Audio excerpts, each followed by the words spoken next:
Boa noite, gente. Vamos começar, então. Já começa quente aqui, ó. Alguém fez essa perguntinha e eu adoro esse tipo de pergunta. Por que o Espiritismo fala que fora da caridade não há salvação? Ó, primeiro vamos esclarecer uma coisinha. Salvar de quê? Alguém sabe? Salvar de quê? Alô? Salvar de quê? Salvar de nós mesmos. Então, se é salvar de nós mesmos, então a gente precisa de pensar uma coisinha simples. E aí a gente vai entender por que a doutrina espírita sempre fala, fora da caridade não há salvação. Por quê? Porque a caridade é o último degrau de atitudes humanas que fazem com que esse ser humano entenda o que é viver por amor. Viver por amor, a gente já não escolhe mais, a gente simplesmente vive e ama. Nenhum pai, nenhuma mãe fica escolhendo amar os filhos, simplesmente ama. Basta acontecer alguma coisa com o filho e dói profundamente, o amor é tanto que dói.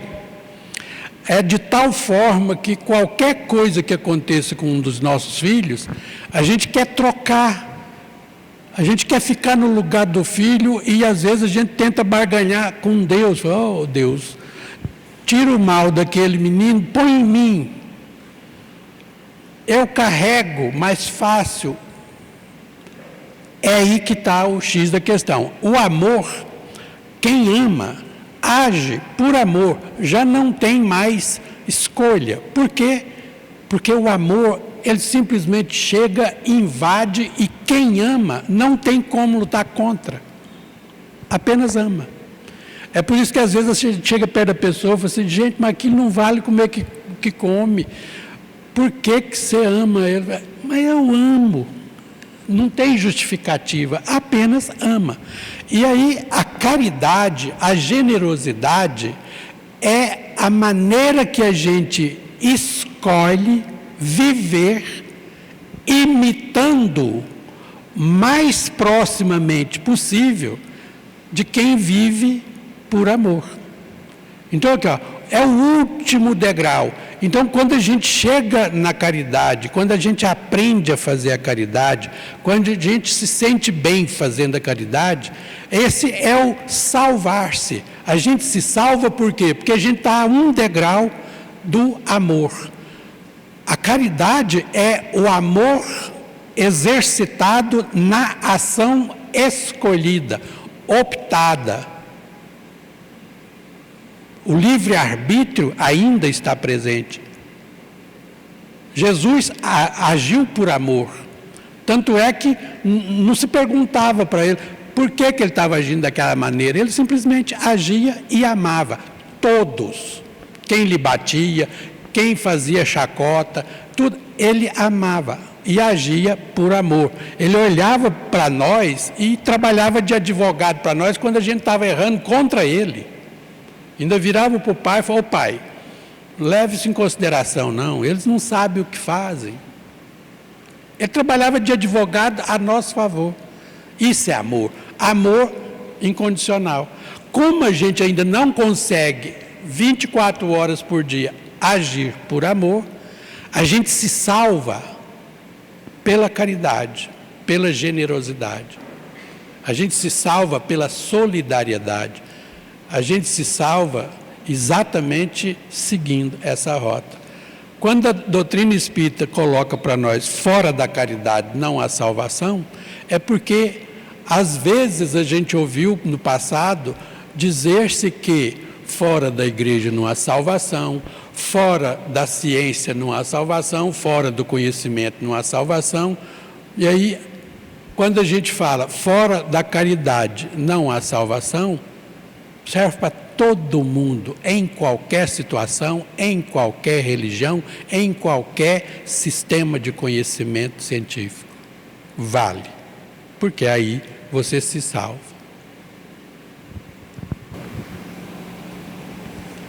Boa noite, né? Boa noite. Boa noite. Prazer estar aqui com você. Prazer, nosso. Tem uma pergunta que fala: o que o Espiritismo fala sobre orar e vigiar? Então, vai ter de encontro o que o Zé Manaus traz, que orar e vigiar.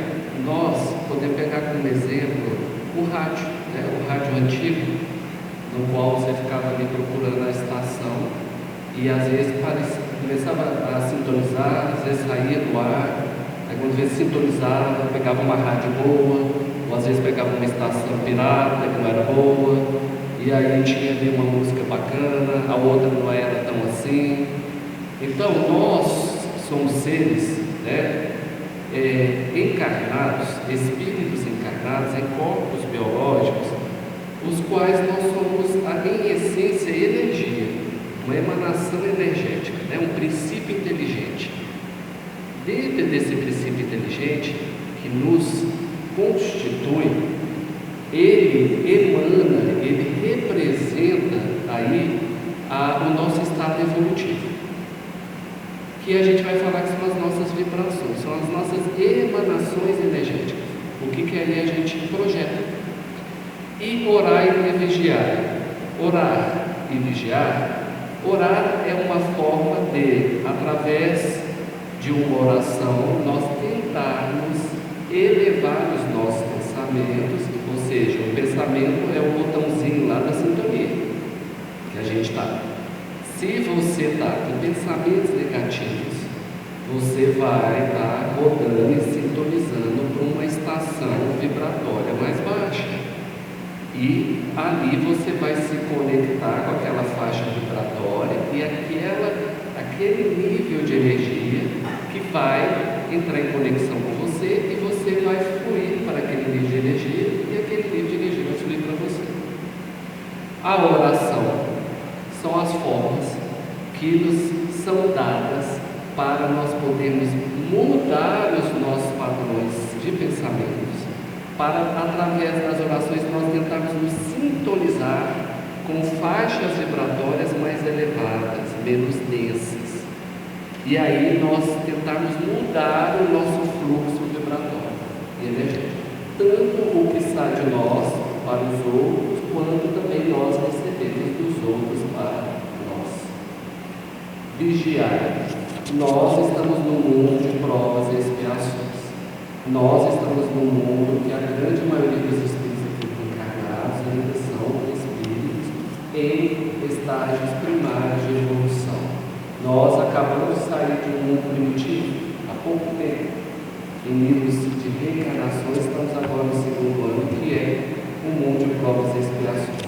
Então, a espiritualidade nos traz que a vibração, a emanação energética que nós produzimos individual e coletivamente, ela tende a ser mais baixa.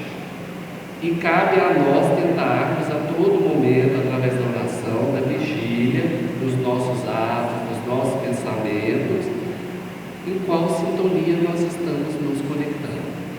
Porque a espiritualidade de luz, ela sempre está ao nosso lado, ela sempre está em nosso socorro.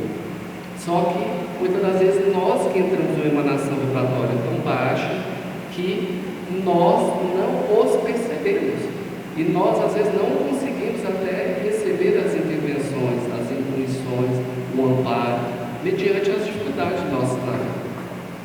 E aí tem um ditado que fala assim: quando você não está bem, vá na casa do espírito, que você precisa ser ajudado. Ou seja, se eu não estou bem, eu venho num lugar que as outras pessoas estão com a vibração um pouco melhor, o ambiente me proporciona essa mudança vibratória e aí me ajuda a mudar a sintonia.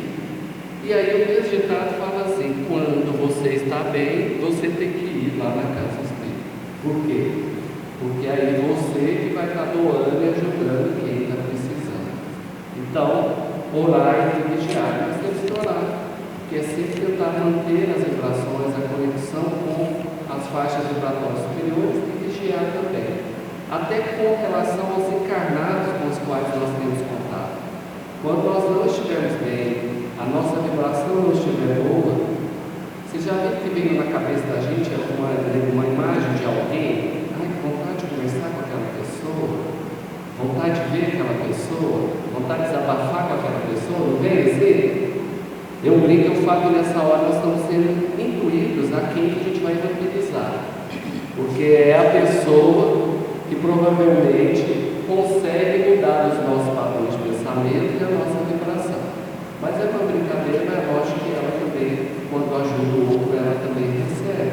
Né? Assim como também tem várias pessoas que vêm ao nosso encontro buscar também ajuda para mudar a sua vibração, para mudar a sua sintonia, para mudar os seus pensamentos, que às vezes a experiência de vida dela, ela está perdida ali, ela tem só aquele, ela consegue ver só aquele ponto de vista, não consegue encontrar solução. Quando ela busca os outros que estão em vibrações melhores, ela começa assim a ter outros pontos de vista, ela consegue ver outras saídas, né, para ela sair daquele problema e daquela faixa vibratória.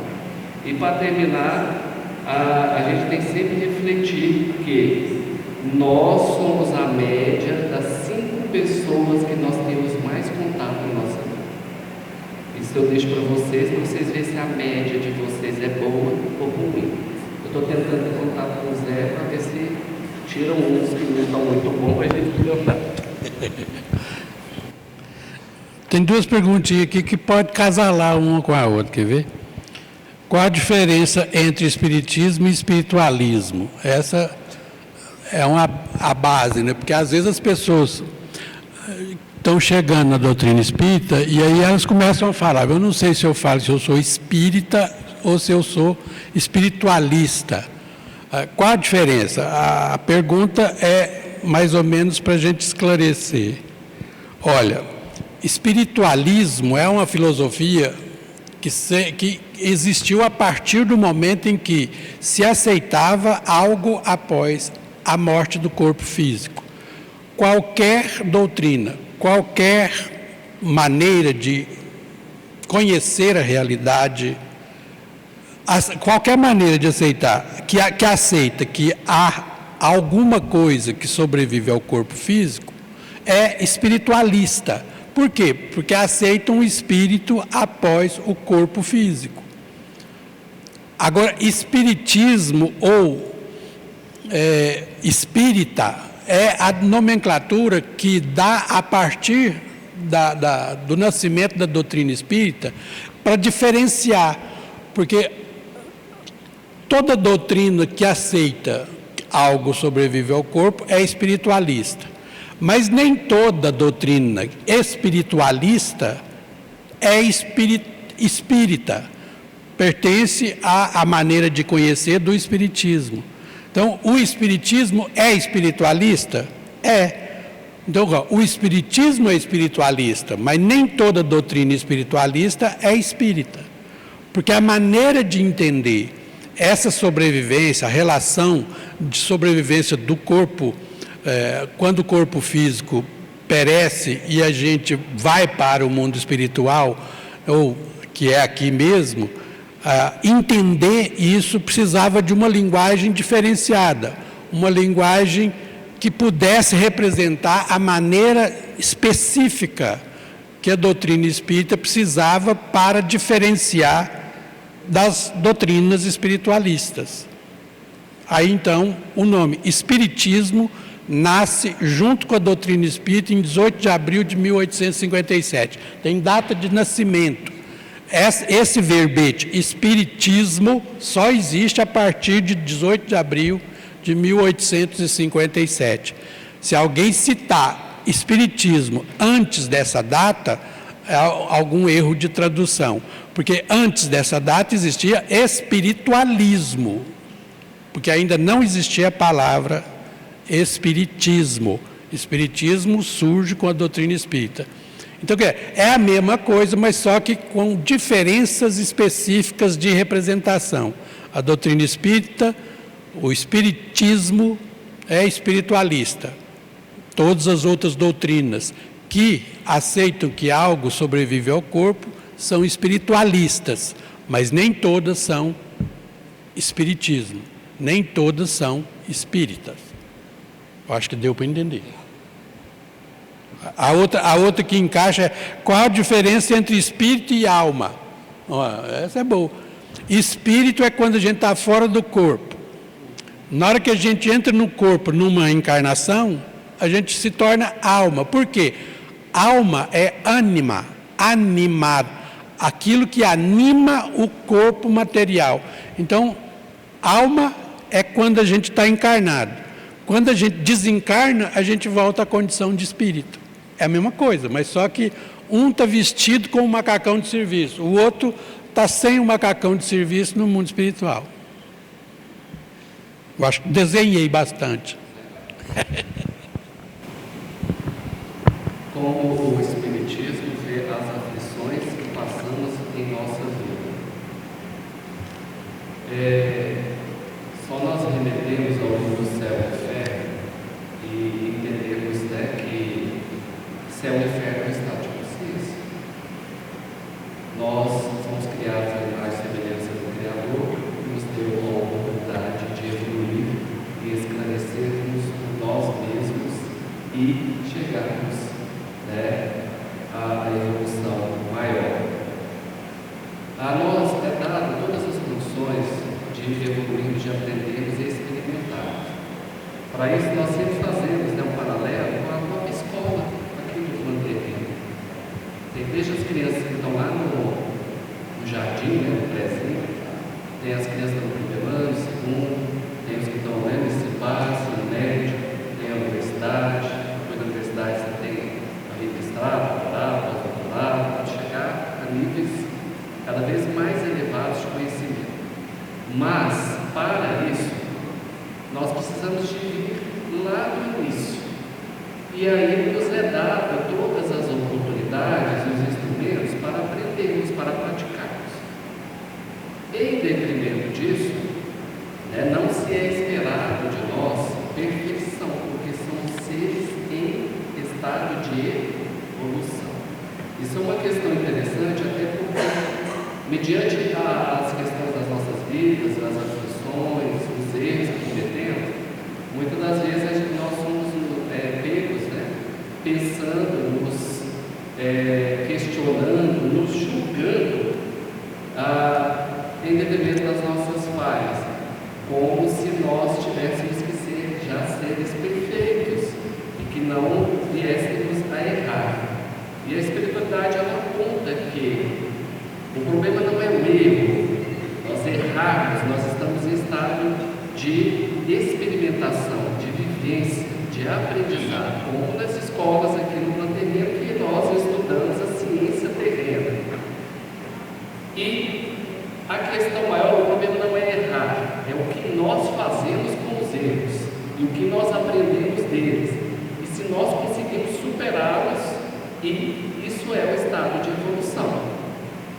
Então, quando nós pensamos nas aflições da vida, é a mesma coisa de nós conversarmos com as crianças, os adolescentes, os adultos que estão na faculdade, quando eles estão ali diante de uma informação nova, uma ciência nova, um novo aprendizado, eles são acometidos por uma certa aflição, uma certa ansiedade, porque é algo que eles não têm conhecimento. Mas a eles é dada toda a infraestrutura. Tem ali, né, os professores que vão ali fazendo com que eles pouco a pouco vão tendo contato, vão experimentando, vão aprendendo e vão evoluindo. E vão passando de ano, até atingir os estágios mais evoluídos que possamos alcançar. Então, nós temos que primeiro desconstruir esse olhar que tem para a questão dos nossos enfrentamentos terrenos, nossas dificuldades, nossos aprendizados terrenos. O que nós podemos chamar de aflição, na verdade, são as nossas dificuldades. É onde que a gente ainda não deu certo, é onde você está testando, é onde você não está conseguindo. E quando nós olhamos para isso sem ter para conosco uma intenção de que nós temos que ser perfeitos e infalíveis, isso já tira um peso enorme. Quando nós olhamos para isso e já focamos em aprender com os erros e evoluir, a gente já dá um passo maior. E principalmente quando nós também tiramos, né, desconstruímos o que tem em cima de aflição, que ainda traz resquícios de até de outras, né, correntes filosóficas, religiosas, que é de castigo, que tudo que vem, toda dificuldade que nós enfrentamos na nossa vida, nós passamos, que é um castigo, é uma visão lá do Velho Testamento, de que tem um Deus raivoso, que fica vigiando, punindo, um Deus que coloca os seres aqui para fazer com que eles passem privações, que eles vão ser castigados, que eles vão ser punidos. Então nós temos que despir também desses conceitos e olhar que Deus é misericordioso. Deus nos dá todas as condições de caminhar, de aprender, de evoluir. E Deus, na sua infinita sabedoria, dentro da lógica das reencarnações, nos dá também a oportunidade de podermos tentar de novo. E é igual à escola. Se você não teve uma nota boa lá na matemática, você vai ter uma prova de recuperação. Se você foi reprovado, você vai ter a oportunidade de repetir de ano. Mas repetir de ano é ter que fazer de novo, aprender, praticar matemática e fazer as provas da matemática até que você, por você mesmo, você tenha ali a compreensão daquilo que precisava e você pode passar de ano. Então, o Espiritismo vê as aflições da vida nessa ótica, né? Mais leve, e para que nós também não, mediante as dificuldades da vida, que nós temos dois caminhos a seguir. Um é nós nos endurecermos, nos revoltarmos, nos fecharmos, é um processo de autodestruição, de implosão. Ou nós nos transformarmos e evoluirmos, né? Aprender com isso tudo, e as dificuldades da vida, elas vão sendo as pedras que vão construindo a nossa escada para a gente subir e evoluir. Né, Sérgio? Sim. Chegou uma perguntinha aqui, ó, por que o Espiritismo é chamado de doutrina? E a pessoa emite uma palavra pesada, e não filosofia. Mas é uma filosofia. É uma filosofia com características científicas próprias e é uma ciência filosófica. Uma situação. E aí esse jogo tem consequências de espiritualidade, tem consequências religiosas, consequências morais, do jeito que a pessoa quer. A palavra doutrina aqui é porque é século XIX e é exatamente a sugestão que os espíritos deram. E para continuar fiel ao processo, mas só que a gente sabe que um corpo doutrinário é o conjunto de maneiras de pensar instruídos através das relações entre Allan Kardec, a equipe encarnada, e a equipe desencarnada. Chegaram-se a essa conclusão. Mas todos nós sabemos que a doutrina espírita, nesse caso aí, não é pesado, por quê? Porque a gente sabe que é um esforço extraordinário para que a gente entenda quem nós somos, o que nós estamos fazendo aqui, qual a relação que nós temos com a natureza, com a realidade em nossa volta, tanto no aspecto encarnado, né, físico, quanto no aspecto desencarnado, no plano espiritual. Isso não pesa para mim, principalmente para mim não pesa, mas se a pessoa quiser, pode se chamar de uma como é que é a palavra que Kardec utilizava para definir a religião espírita é uma comunhão de pensamentos. A doutrina espírita é a comunhão de pensamentos entre pessoas afins que estão, né, propensos a estudar quem nós somos, que tipo de espíritos nós somos, se existem espíritos fora do corpo físico e qual a relação que nós podemos ter com eles. Basta a gente entender isso que já está de bom tamanho. Tá ok? E a outra, tem uma segunda. Porque quanto mais busco a evolução espiritual, mais provas eu passo. Foi bom demais. Isso é sinal que você está caminhando, porque quanto mais você aguenta, mais você vai ter que passar, porque, ó, quanto melhor o médico, pior o paciente. Ele que está falando, eu não tenho nada a ver com isso.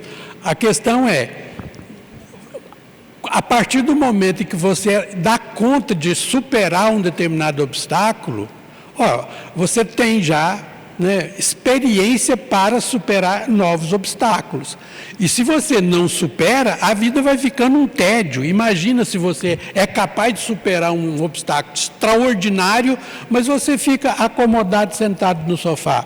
Aos poucos, a vida vai perdendo sentido para você.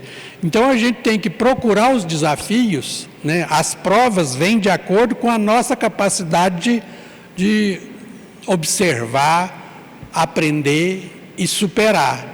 Esses resgates são trabalhados e muito aquém daquilo que nós podemos carregar. Quando Jesus fala que não há fardo mais pesado do que o ombro que pode carregá-lo, ele estava dizendo exatamente disso. Nós não carregamos fardo mais pesado do que suportamos. Se vem para nós, pode agradecer e você tem capacidade de superá-los. Às vezes pode ficar um pouco difícil, mas com fé você rompe e às vezes supera e depois na hora que olha para trás, fala, não, mineiro, não, essa foi grande. E aí se passou por uma grande, espera, que vai ter mais, que vai dar prazer de passar, tá ok? José, eu falo que é igual antigamente eu tomo um Mobral, né? E que eu ouvia lá fazendo as disciplinas, né? Aí no dia que passava de ano, podia eliminava a disciplina, podia fazer as outras, né? Para conseguir concluir o ensino médio. Eu falo que nós estamos tentando vencer o Mobral. Você passou uma disciplina, então aí já traz, não, então vamos fazer as outras, não adianta, tem um monte de coisa preparada aqui para você poder passar de ano aqui. Na linguagem da juventude hoje, que gosta de jogar videogame, passar de fase, a próxima fase sempre é mais complicada. É mais ou menos isso. O que é reforma íntima na visão espírita? As obras nos trazem um princípio básico que a principal mudança é de dentro para fora.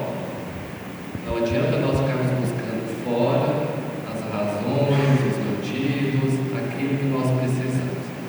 O nosso maior tesouro está dentro da caverna que nós mais temos medo de conhecer, que se chama eu, dentro de mim.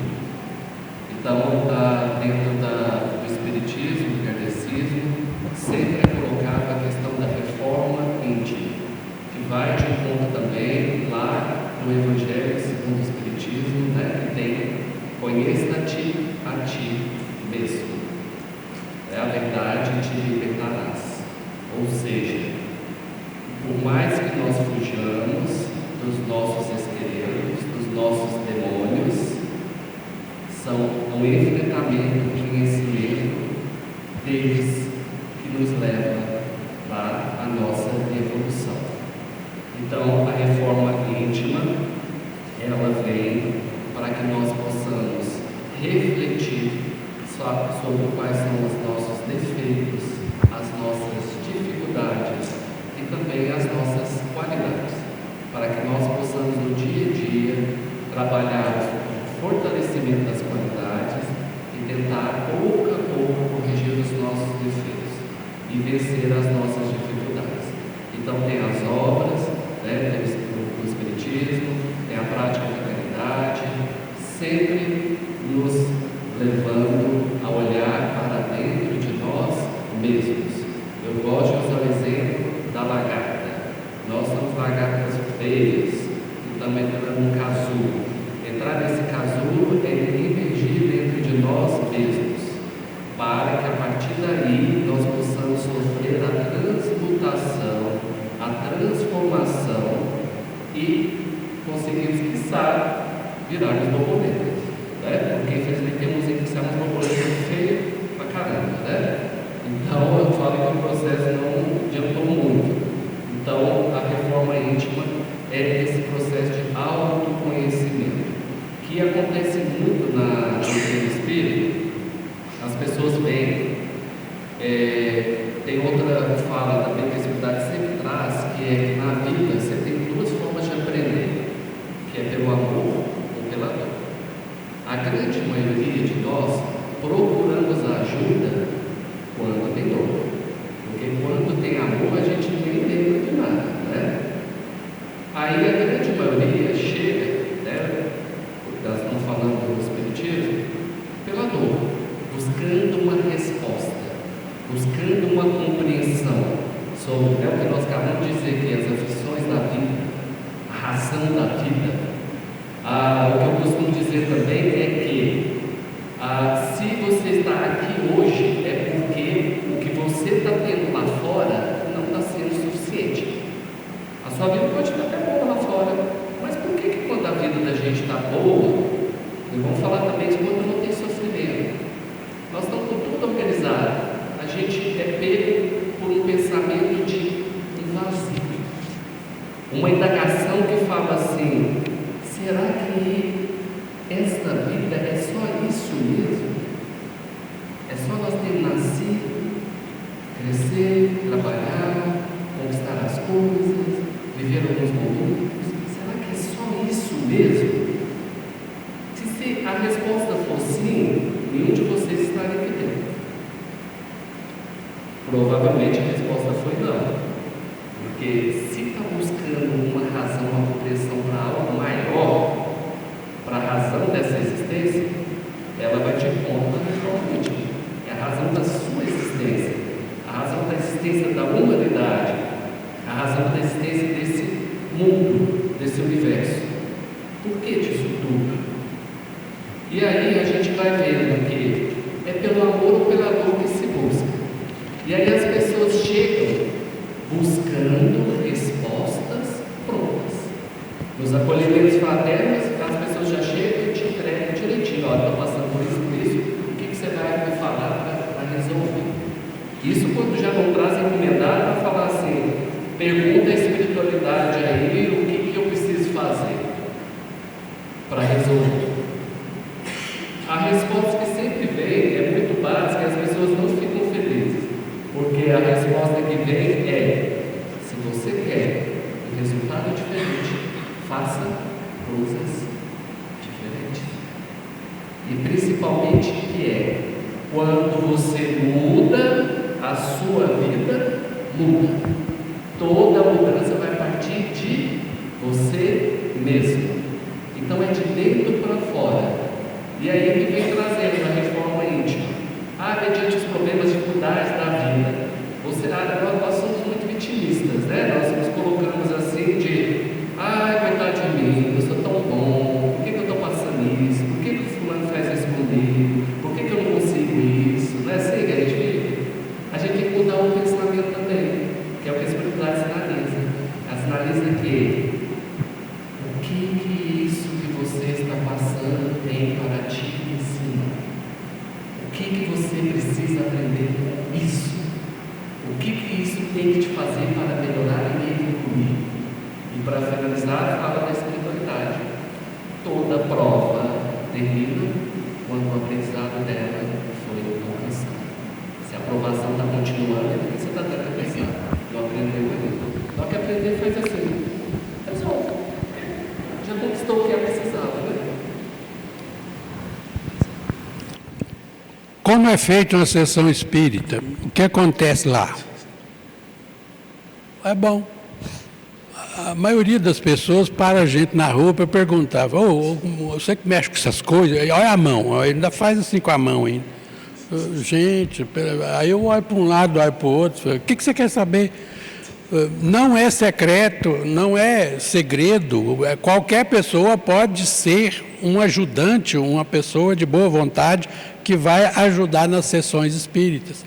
O que é uma sessão espírita? É um conjunto de pessoas, em torno de 10 a 15 pessoas, que se reúnem entre médiums e pessoas que são médios de sustentação ou fornecedores de energia, de bondade, de alegria, de saúde, de paz, vão para dentro de uma sala, em torno de uma mesa, e espera que a espiritualidade tragam espíritos que passaram pelo processo de desencarne e não estão sabendo o que está acontecendo com eles.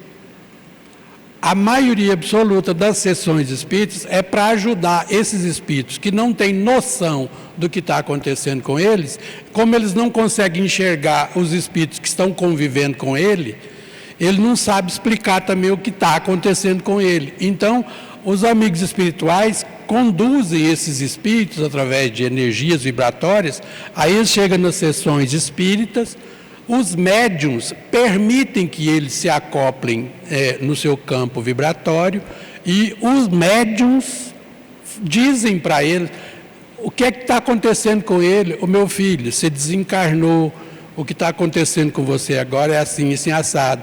E ver se ele consegue ficar mais lúcido para que ele possa enxergar os espíritos amigos que estão tentando ajudá-lo há muito tempo e ele não consegue enxergar. É só isso. A maioria absoluta. Existem reuniões de mediunidade para ajudar especificamente aos desencarnados mais complicados, que é aqueles que desencarnam através de suicídio, através de acidentes. Eu participei particularmente de uma reunião mediúnica em que a gente ajudava a reconstruir perispíritos cirurgicamente dentro do processo. Às vezes pessoas que se suicidaram e ficaram com a sequela no perispírito e aquilo ficava marcando a pessoa e ela não conseguia entender o que estava acontecendo. Eles eram levados, a médium deixava ela aproximar do campo vibratório e imprimia nessa pessoa a reconstrução do seu perispírito. É isso. Uma sessão espírita é uma sessão de caridade absoluta. É ali que você vai para entregar tudo que você tem de melhor para solucionar o problema de quem não está sabendo o que está acontecendo na vida deles. É só isso. Quem quiser participar é só estudar, porque não dá para participar de uma reunião dessa sem estudar o que está acontecendo, porque senão é a mesma coisa de um CTI de hospital ou de um centro cirúrgico. Você não deixa qualquer um entrar dentro de uma sala de centro cirúrgico. Por quê? Porque ele vai atrapalhar muito mais do que ajudar. A mesma coisa é uma sessão espírita. Quem entra ali dentro, porque já estudou, sabe o que vai fazer lá, sabe o que vai oferecer para a reunião ser mais gostosamente possível em termos de ajudar o próximo, em termos de reconstruir a vida do próximo, em termos de acordar indivíduos que às vezes são nossos parentes, as pessoas que convivem com a gente, que estão completamente perdidos no mundo espiritual.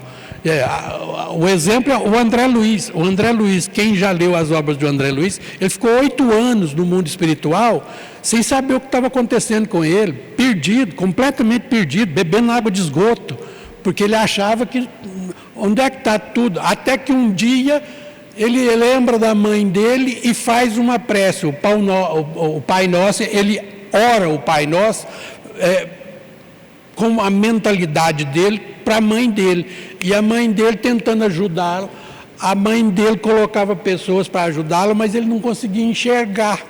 No dia que ele abaixou e fez uma prece, ele abriu o olho e enxergou os espíritos que estavam acompanhando ele 8 anos tentando ajudar.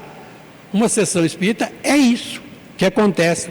Todo santo dia, em algum lugar na cidade, está acontecendo uma reunião espírita para fazer isso, caridade, para fazer orientações, para que a pessoa que está do outro lado, completamente perdida, sem saber o que está acontecendo com ela, possa encontrar a sua trajetória e seguir a sua vida em paz.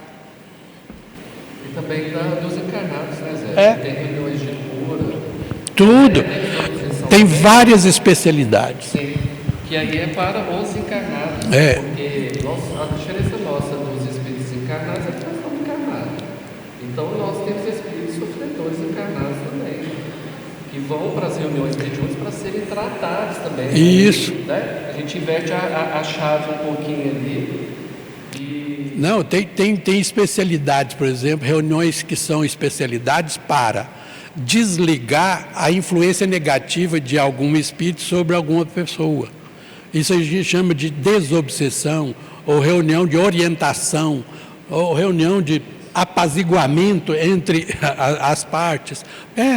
Todos os aspectos. O encarnado também do desencarnado. Isso. Tem encarnado também que excediu os desencarnados. Às vezes acontece também, você tem que desligar o encarnado do desencarnado.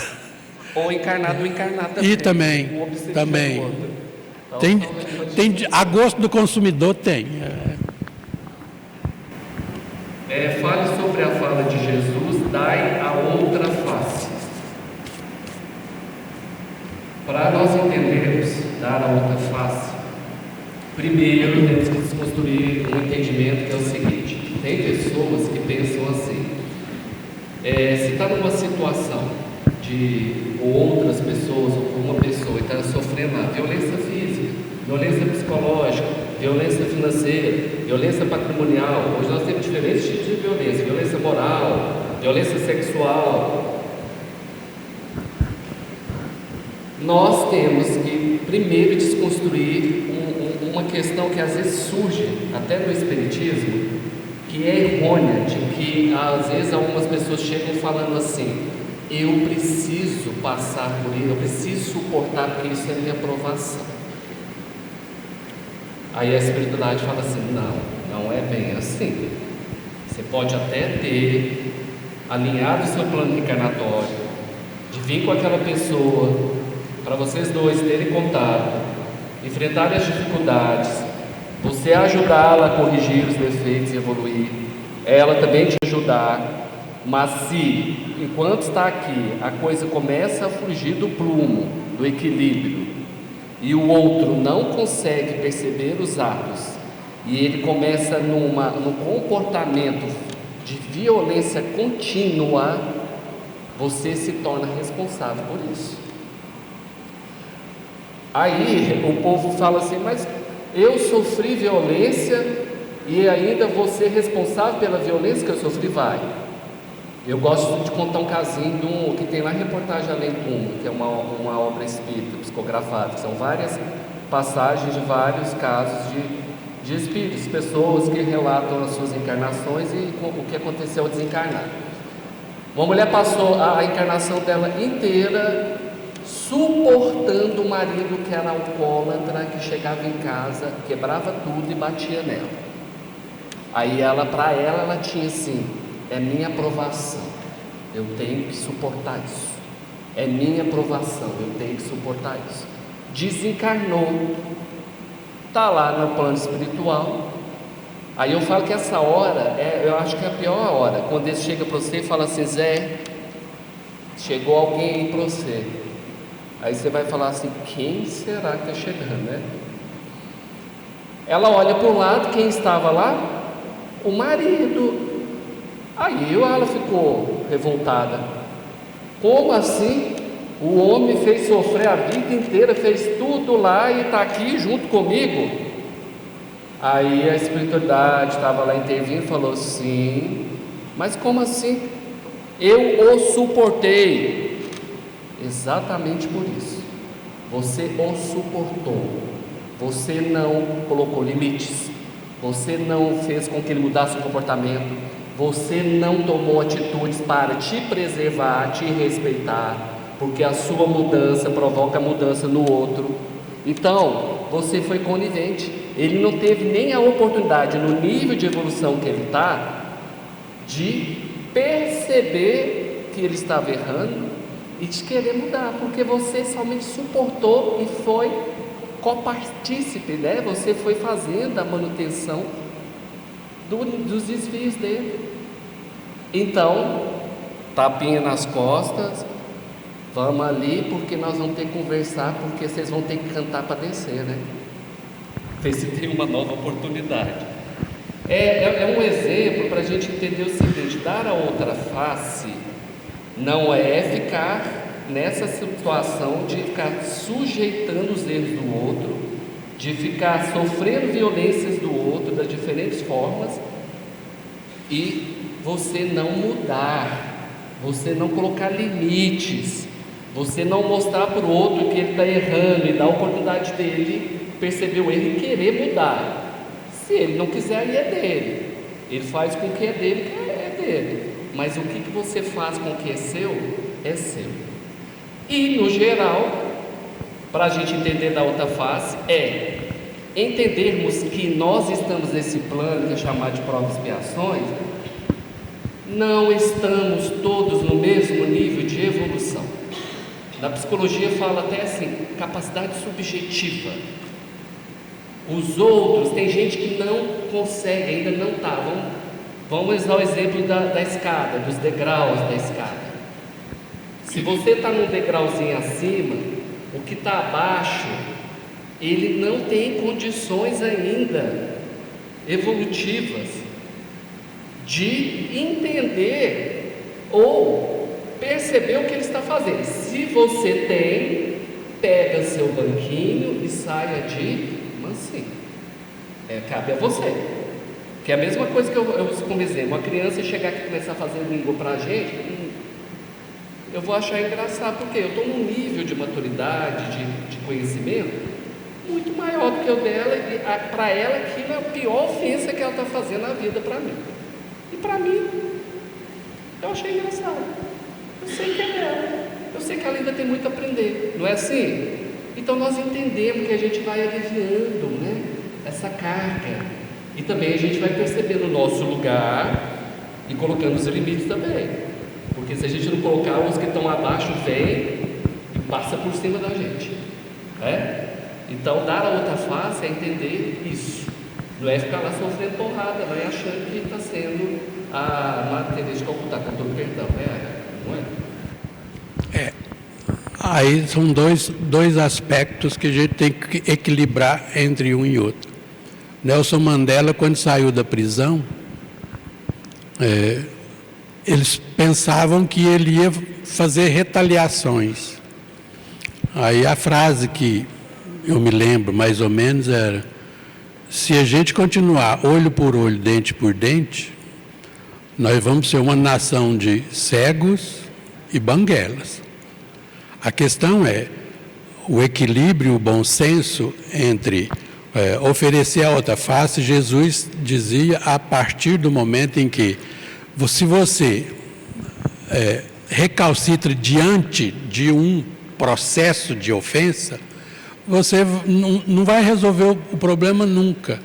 A questão é se dar ao respeito e procurar respeitar completamente o indivíduo. E outra, oferecer a face significa o seguinte: você só se livra de alguma agressão quando você não apresenta resistência. Oferecer a outra face significa perdão. E esse perdoar é o que Jesus ensinou. Ele perdoou até o último instante. Ele amou até os ofensores até o último instante. Porque se a gente não compreende essas sutilezas, às vezes a gente fica muito interpretando pelo ponto de vista egocêntrico e orgulhoso. E aí, até quando vai essa condição? Porque se alguém me agride, eu preciso agredir de volta, vai acabar quando? E aí só cresce. Em algum instante alguém tem que ceder, né? Tem até um filme, uma delícia o filme, chama Alguém Tem que Ceder, que é exatamente quando a pessoa descobre que, ao invés da agressividade, pode ser afetos, e essa afetividade se transformar naquilo que precisa se tornar, que é o amor, a descoberta ou a redescoberta do amor. E aí, eu acho que dá uns 3 minutos, ainda dá aqui ainda. Quais os principais ensinamentos da doutrina espírita? São 5. Aliás, a doutrina espírita se sustenta em cima de 5 princípios básicos. Toda doutrina, toda ciência, toda filosofia se sustenta em cima de princípios. Se você quer orientar, né, a partir de uma visão científica, uma visão filosófica, ou seja lá o que é, você tem que apresentar os princípios nos quais você se sustenta. René Descartes, por exemplo, ele se sustenta em cima de uma frase: eu penso, logo existo, logo sou. A partir daí, ele reconstruiu todo o seu modo de pensar. A doutrina espírita se sustenta em cima de 5 peças, 5 princípios. Primeiro, Deus. Segundo, o Espírito. Terceiro, a pluralidade das existências, pluralidade dos mundos habitados e a comunicabilidade entre os espíritos, que é a tal da mediunidade que nós estávamos falando agora mesmo. Esses 5 princípios, se você quer ser um bom espírita, se você estudar esses 5 princípios que estão contidos nas obras básicas, Livro dos Espíritos, se você quiser começar o que é o Espiritismo, Livro dos Espíritos, o Livro dos Médiuns, o Evangelho segundo o Espiritismo, o Céu e o Inferno, a Gênese, você estará muito bem em termos de conhecimento espiritual espírita. Obviamente, você precisa estudar. Não dá só para ler e achar que conhece. Eu já li o Livro dos Espíritos umas trocentas vezes. E cada dia que a gente lê, eu sou mais ignorante do que na primeira vez que eu peguei o livro. Por quê? Porque a cada dia que você entende uma coisa, essa coisa suscita muito mais coisas, que você abre campos que é possível conhecer. Daí, a gente fica feliz de estar aqui com vocês, agradecendo a presença de vocês. Fiquem, porque o nosso companheiro vai fazer a palestra de hoje. Arnoldo, está contigo a bola. Boa noite para vocês, viu, gente, da minha parte. Bom trabalho para você.